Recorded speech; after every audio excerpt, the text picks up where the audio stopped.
So, are you paranoid that there are things going on in your mix that are messing it up that you absolutely can't hear? Let's fix that. Next on Music Surgery with me, Dr. Bob.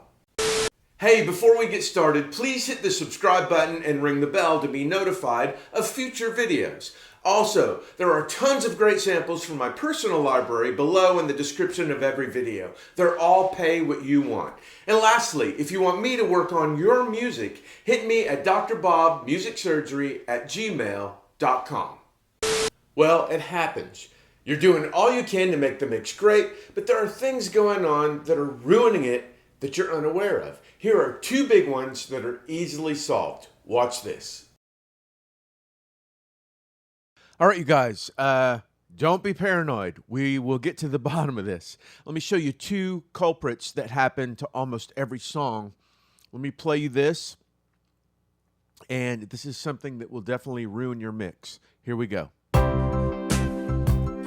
long as there's moonlight shining down on you and I'm getting this mood right, I'll be praying that sun don't rise.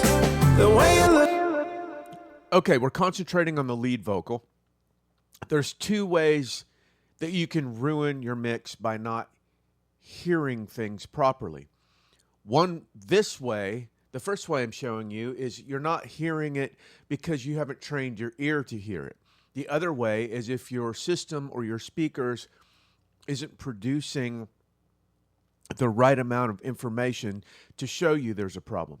But this problem is because your ear may not be in tune to it, which are a lot of problems in mixing and music and production that we can easily solve once we're aware of it. So, I've got all my lead vocal here going into a vocal group, which is right here. So let me play you this solo.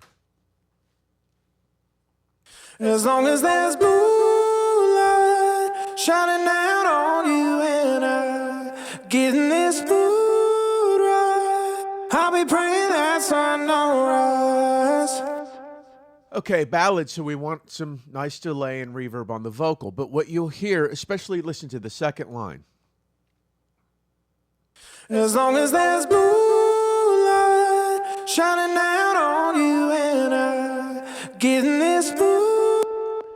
We want that much reverb and delay to make the vocal sit in the track in kind of a groovy kind of way.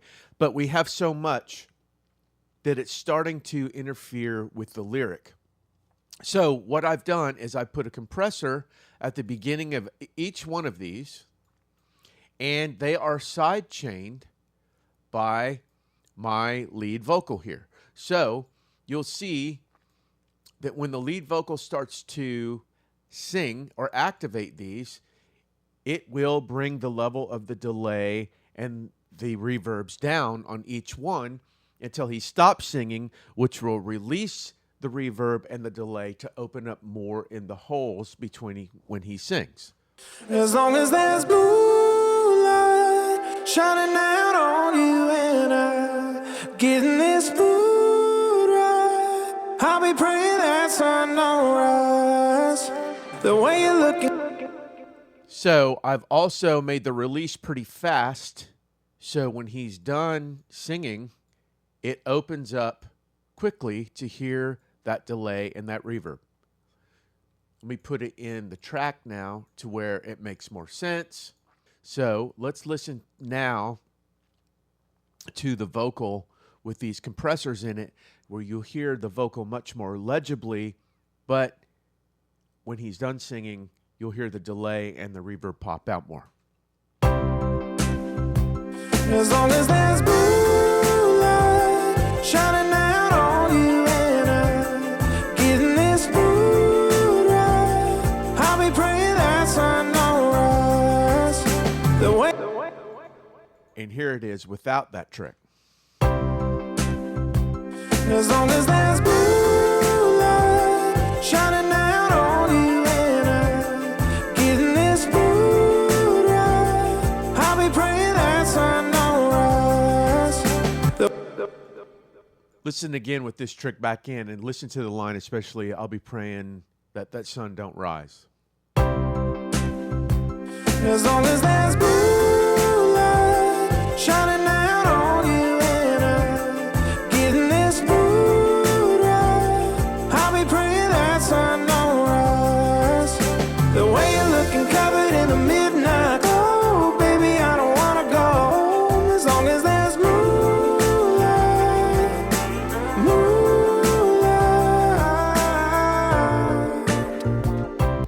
So we're making room by side chaining from this lead vocal to each one of these compressors, that is smashing down the reverb or smashing down the delay till he stops singing and it opens up. Great trick. You can use it on any kind of song. It just makes the lyric more legible. Now, when you go back to your own mixes or other people's mixes, you're going to hear this and you're going to go, oh man, they didn't use that ducking trick. The vocal is a little bit wet. So mixing is a lot of times training your ear to hear something that you didn't hear before, and you can recognize that in your own work. The other trick I want to show you here is listen to the drum fill into this chorus. As long as there's moonlight shining down. You hear the tom, boom, nice sounding tom.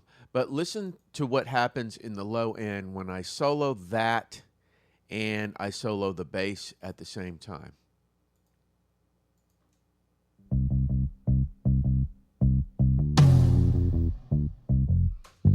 Really weird clash in the low end there.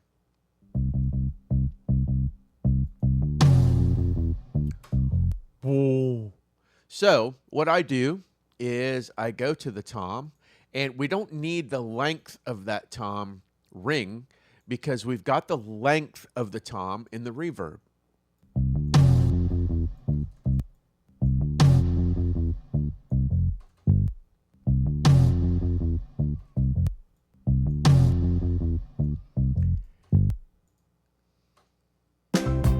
As long as there's moonlight.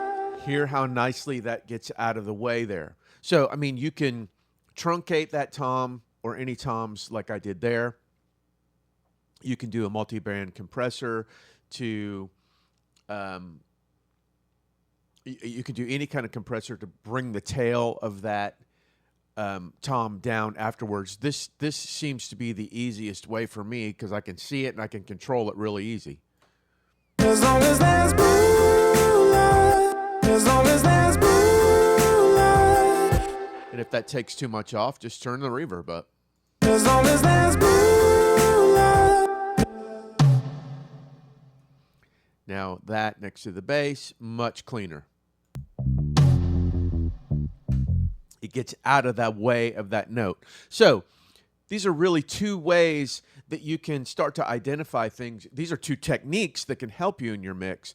But as we grow and we listen to other mixes and we watch stuff on YouTube, not only are we compensating for maybe what we can't hear in our own speakers because you don't have a sub or you don't have a big woofer, you know that if you do this to the toms, it's going to get out of the way.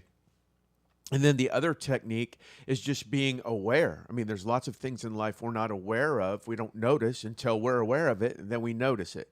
And that's a really big one with the lyrics and the reverb and delay. So these are two things that I do in every mix that really help to clean things up for more punch and clarity. Well, there you go. A muddy bottom and a muddy vocal. Two of the biggest offenders in any song, but easily resolved with these techniques. Thanks so much for watching. Give me some comment, love, and a thumbs up below. And hit me at drbobmusicsurgery@gmail.com if you want to say hello or you want me to work on your music. Take care of yourselves and each other, and I'll see you the next time the doctor's in.